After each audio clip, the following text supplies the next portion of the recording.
খবর 24 সাথে আপনাকে স্বাগত। নতুন নতুন খবর জানার জন্য আমাদের চ্যানেলে চোখ রাখুন।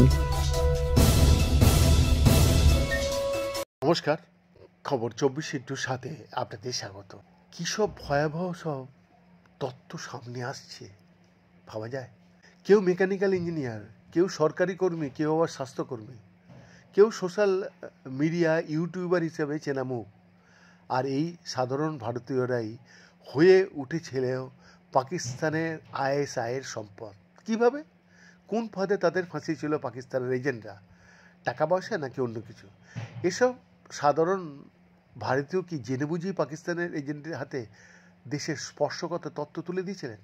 ভারতীয় সেনার অপারেশন সিন্দুরের পর পাকিস্তানের ওই গুপ্তচর বৃত্তির অভিযোগে একের পর এক গ্রেপ্তারের ঘটনা উঠে আসছে। একাধিক প্রশ্ন সামনে আসছে, চাঞ্চল্যকর সব তথ্য। গত 22 এপ্রিল জম্মু ও কাশ্মীরের পেহেলগাঁওয়ে বৈশরণে পর্যটকদের ওপর হামলা চালিয়ে 26 জনকে হত্যা করে জঙ্গিরা। বেছে বেছে পরিচয় জেনে হামলা চালানো হয়েছিল। আর এই জঙ্গি হামলার 15 দিনের মাথায় ভারতীয় সেনা পাকিস্তান ও পাক অধিকৃত কাশ্মীরের 9টি জায়গায় আঘাত এনেছিল, একাধিক জঙ্গি ঘাঁটি ঘুরিয়ে দিয়েছিল। এরপর পাকিস্তান বিনা প্ররোচনায় সীমান্তে গোলাবর্ষণ শুরু করে, যার যোগ্য জবাব দেয় ভারতীয় সেনা। কোণঠাসা হয়ে পড়েছিল এরপর পাকিস্তান সেনার ডিজিএমও ভারতীয় সেনার ডিজিএমওকে ফোন করলে গত 10ই মে দুই দেশের সংঘর্ষ বিরতিতে তারা সম্মত হয়।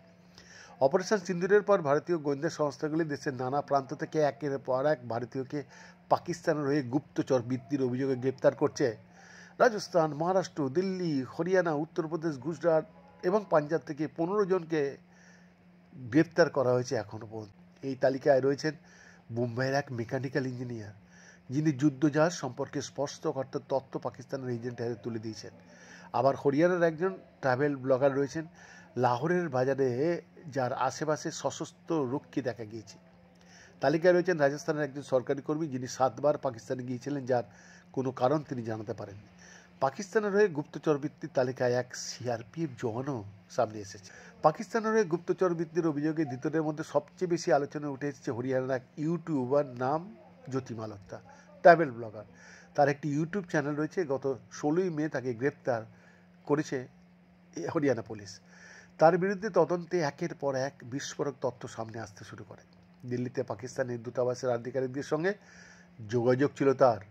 একাধিকবার পাকিস্তানে গিয়েছেন, সেখানে 15 দিনের গুপ্তচর বৃত্তির প্রশিক্ষণও নিয়েছেন বলে অভিযোগ। লাহোরের বাজারে সশস্ত্র রক্ষী দ্বারা পরিবেষ্টিত হয়ে তার ঘুরে বেড়ানোর ছবিও সামনে এসছে।